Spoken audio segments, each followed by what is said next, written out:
Now this one is super vulnerable, I'm not gonna lie, but I said I wanted to use this as a type of journal, and I think I just need to speak my mind right now in this moment. My heart is very heavy. Like I had this very heavy feeling on my heart yesterday, and so I don't know how long this video is gonna be or how long I'm gonna talk for, but I want it to be vulnerable and raw and unedited pretty much. So I'm just gonna speak and we'll see where I end up. But there's something that's been weighing on my heart very heavily, and yesterday was like a moment. My voice, damn.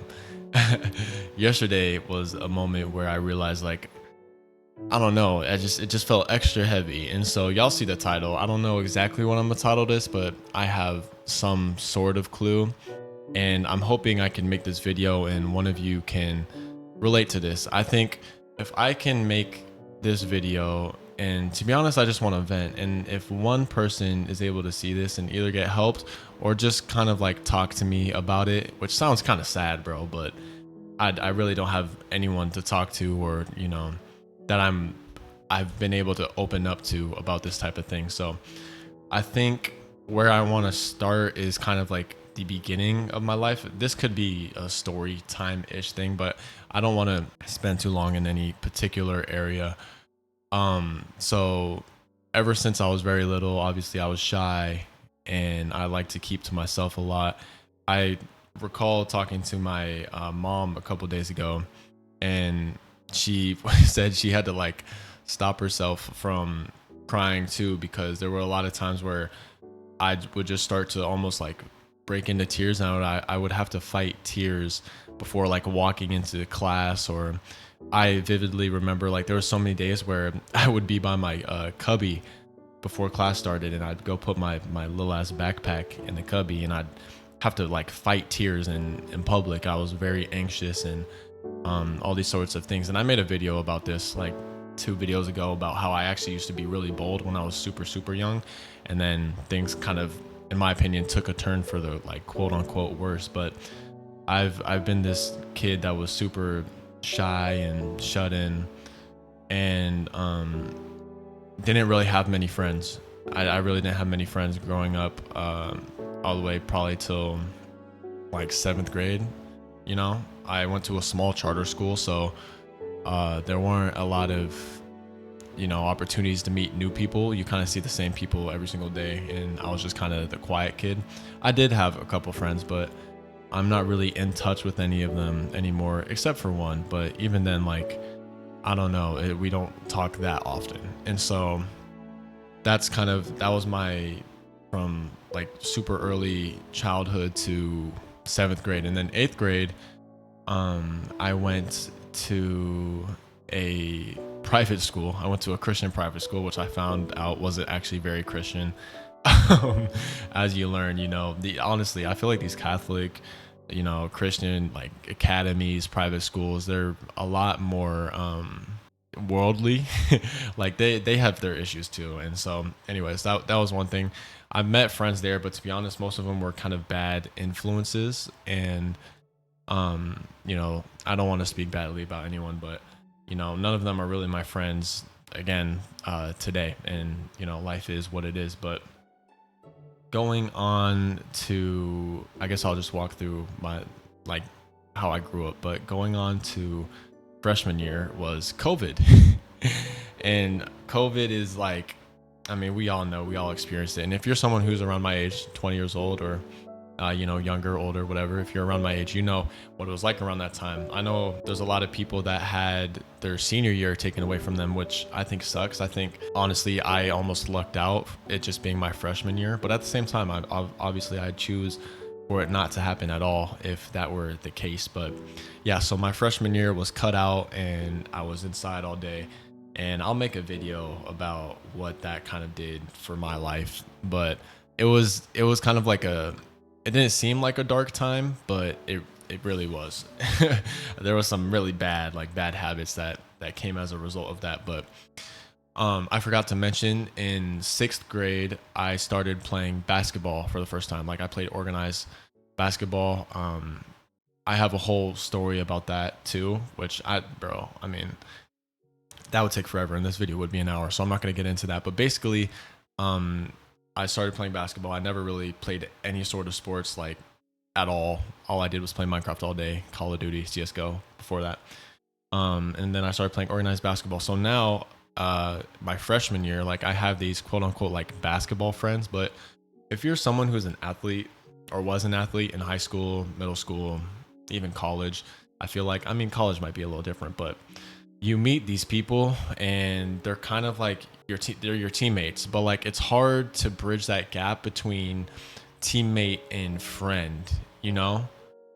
It feels almost as if it's different than someone who's just like a friend you could just call on whatever, like a Friday night and FaceTime or whatever. I feel like at least for me, that was the barrier that it was. So like they were my friends, but without basketball, this is what I mean. Without basketball, we wouldn't have been friends. So they're not really interested for the most part in the same things that I'm interested in. Now I did obviously, like I had some pretty good friends throughout the time, and I'm not gonna act like I'm some total loner. Like I do, I'll speak about now later. But yeah, so freshman year, COVID took that away from me, and then sophomore year, no, this is crazy. I'm getting so vulnerable. This was my first girlfriend I had in sophomore year, and I could go into a story time about that too, but she was older than me, like two, 2.5, almost 3 years older than me, and I was a sophomore. So you can figure out what that means for yourself. But that was my first introduction to like the coup, like the booty, bro. Like, you know what I mean? And I was hyping, I was 14, turning 15, and horned up, bro. So that was an experience, and it was something that kind of turned my life in a bad direction, quote unquote. But I still lived in Tucson at that time. I live in Arizona.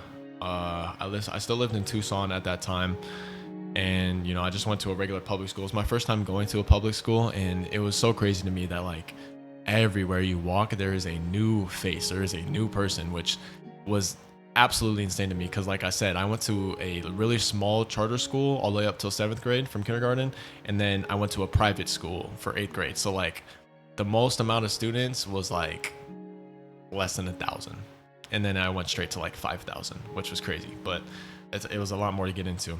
This entire time I've kind of still been to myself. My life became basketball, and I didn't really even like basketball. It just kind of, it's something I fell into, and maybe I just never had a backbone when I was little and didn't want to like find out what I wanted for myself. But yeah, so then basketball started turning up for me, quote unquote, and this team in like the Phoenix area scouted me, reached out to my dad or whatever, and they wanted me to play up there in Phoenix, which if you don't know, from Tucson, it's about an hour, depending where you go, but it's about an hour and a half. Sometimes it could be a 2-hour drive. And so, I talked over with my family. I was deluded. I don't even know, like Chud thought he became Chad for a second. And I was like, this is my opportunity to become an NBA player. So we talked about it, and I ended up going to Phoenix over the week. And then over the weekends, I would go home and I would stay at the gym. Like I literally slept at the gym with no adult supervision at 16 years old. And so obviously and naturally, I didn't go to my public school in Tucson anymore. And so that kind of brought a rift between me and my girlfriend at the time, which, bro, I say girlfriend with a super, super soft G and with the asterisk after it, because like, sure, yeah, we were boyfriend and girlfriend, but at the same time, I couldn't drive yet. We could barely see each other. Her parents really didn't like care all that much about me and her or whatever. And bro, it's the first relationship, and I'm literally 14. Like, I don't even know what any of this means. And so she was also a senior and graduating and going to her college. And so we kind of stopped talking after that. And so I was all alone up in Phoenix trying to figure out, I guess, basketball, which I don't even know how I did that, bro. I'm keep it real. Going back and thinking about those days was crazy. But yeah, so I don't even think this was what I intended the video to be, but I'm gonna just keep talking. So That happened. Junior year happens, and I go to another school. So at this point, I've gone. COVID was online, and then I went to this other school, the public school, my sophomore year. So that's 2 schools, and then I went for the second half of my sophomore year to another school, so that's 3 schools. And then junior year, I went to another school. So I went to 4 schools technically in the span of what, almost 3 years. And so this third school, my junior year, this fourth school, my junior year, was a prep school for basketball, and played nationally or whatever. There's a whole basketball thing in there, and if you're someone who doesn't play basketball, basically, like, I was told that I was going to be able to reclass, which is basically get held back a grade, which sounds like, oh bro, you got put the hat on, the cone that says dumbass on it, but it's really common. So if you don't play basketball, it doesn't make sense. But if you play basketball, you know, if you hoop, you know, like, reclasses are super common. There's some 19-year-olds that are playing their freshman year in high school in order to get better looks and like opportunities for college. I think it's fucked up, but I was told I was going to be able to reclass, so I thought I was going into junior year as a sophomore again. That basically fell through that whole year, so I found out, okay, I guess I'm a junior, and I was trying to make something happen. And then senior year, I went to, oh, you guessed it, another school. So I went to another prep school because things weren't working junior year, and I took AP classes all year, and I was the valedictorian of my class, which it was a very small class. I basically, like, when I say I was a valedictorian, it sounds cool, but if you're the valedictorian of, I forget how many people, like 60 people, it's so different compared to being the valedictorian of like 6,000 people. I still think I'm very smart, but I don't like to like flaunt that or whatever. But I graduated valedictorian, and then I had offers, D3 offers, some D2s I would talk to. Nothing happened with those, and I didn't want to play D3 because I had to pay for college.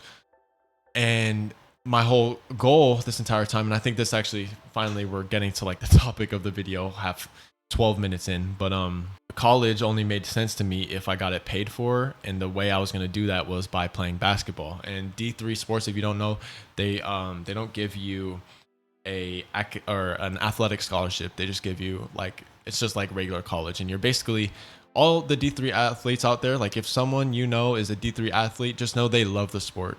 They love the sport because they're doing it, they're paying to play that sport, a lot of money to play that sport, which is cool. You know, I love that people have passions like that. I am not someone that would do that though. And so I decided to, after my senior year, take a post-grad year. And basically what that means is I trained all year with this trainer, and my goal was to somehow, some way, like through connections of my trainer, end up on at least a D2 team or like an NAIA team with a good like money offer. But a D2 full offer would have been fire. But I think this is a beautiful thing. I think during my post-grad like tenure, I realized that I really didn't care enough or at all, to be honest, about basketball, which sounds crazy. Like, how can you play something for 5 years, or no, it's probably more than that. No, yeah, like six or seven, unironically, 6 or 7 years, and not realize that that's not what you want to do with your life. But I think it's a blessing in disguise. I got in a car accident as well, and it kind of helped me to reflect a little bit more. Another story time. But yeah, so I realized I didn't want to play basketball, and then I kind of also realized along with that, and you know, this is some people would consider this a hot take, but I think this is like the coldest take. I don't think college is really necessary, bro, unless you need a degree for something. I've never worked in corporate America like some of these other people that talk on these commentary videos. Like, they're older than me, obviously, so their life was different. At my time, 5 years ago, like, corporate America could have still maybe meant something. Now with AI and everything, it's pretty much just done for. It's just doomed, absolutely doomed. So I did have a part-time job while I was doing post-grad, and it was as a trainer as well. I just helped people work out, and it was every morning from 4 a.m. to pretty much like 11. So I would work 7 hours, Monday, Wednesday, Thursday, Friday, every single week, and it was god awful. So I feel for the people who work corporate jobs where they're at a desk all day. At least I was moving, but people are at a desk all day and most of their day is gone. Like, of course, I had to wake up at 4 a.m., but still, at least by the time I was done, it was 11 a.m., which is crazy to say. But I had my whole day left still. Obviously, I had to go to sleep earlier, which kind of, it balances it out. But so I'm losing track of where I was trying to go with this. But yeah, so that kind of leads me to now. So now I'm 20 years old. I'm like 2 years out of high school. I have basically no money. The title probably more than likely says broke. College dropout, quote unquote, because I did take college credits. I took college credits my post-grad year, just online, because I wanted to. It seems appealing to college coaches, right? So I took AP classes in high school. I have credits already. I've been training post-grad year with this really good coach, and I'm ready for the season. That type of stuff. It amounted to nothing. But yeah, so I dropped out of those classes. Or, I mean, I didn't drop out of those classes. I finished those classes. But after that, I just stopped attending and signing up for classes. So I have like, I don't even know how the credits work, but a couple credits that I'll never go back to. But yeah, so the college doesn't seem necessary to me, but I think during the post-grad year, this was like one of the most important years of my life, because it's where I decided to finally grow a backbone and realize like I have my own life, and I need to decide what I want to do with it. And I was like, basketball is not it. Hey bro, click out the video if you want. Ever since I was little, I've loved like gaming. I've loved anime. I've loved music, that type of stuff. And so I came to a realization I want to do something that has to do with that. And more than likely that points to like content creation. And so I've been doing like these videos, and I have a reaction channel where I react to anime, and I have this whole setup, and I built my own computer just so I could do this. And I think I'm like, for the rest of my life, I want to build this type of business rather than trying to slave away at some 9 to 5 and, just make a set amount of money that's going to have me barely living on the edge, when I could take a risk at 20 years old and make a lot of money now, or build something that's going to make me a lot of money in the future, to where I'll be able to get the things I want to get and buy the things I want to buy. But I think this leads to the point in my life right now, and this is the title of the video. I feel really useless, bro. I said I had this heavy feeling on my chest last night. Right now, and this is just being super honest, money is really tight with us, with my family, is what it seems like. I have a brother, I have a mom and a dad, and we all live together still. I have a younger brother. He's a year younger than me. And so I'm the oldest sibling, or oldest offspring in the household right now at 20 years old. And I've heard from a lot of people, like, of course you don't want to be a 30-year-old basement dweller, but nowadays it's kind of like, it's almost reverting back to how it was back then. Back then, you wouldn't leave the house like until you were older, Like my Nana, hey, shout out Nana, she my goat. She's 87 years old, and that's my twin. But she didn't leave her house until she was like 25, and that was because she got married, which is crazy, but that's just how it was back then. And maybe that's just how it was for women, but it's almost like society pressures you nowadays to get out the house, get your own.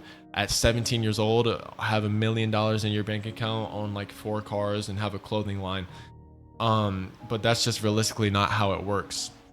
Now, when I say I'm broke, like, in my actual bank account, I have some money. I do, because my parents do direct sales, and I have an account, and they've basically done all the work for me. I've done some work. Like, it's not like I haven't done nothing, but I have residuals, direct deposits come in every week, but it's not a lot of money, and it's not like I'm working to build it. So I feel like, with how money is tight right now for my family, and I'm the oldest son, I feel like I have a responsibility to really show up. Like, my dad says if I could even make $1,000 a month, it would really help the family out.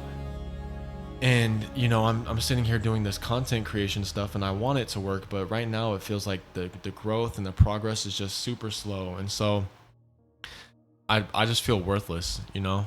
Like, if I can't even make this much money for my family when they need it, like, I want to be able to provide as much as I can. I want to be able to give back. But it seems the things I'm passionate about right now, the work that I'm putting in, I mean, you could say I'm not seeing it now, and it's being built for the future, but at the end of the day, people want to see now progress, and I don't see any now progress.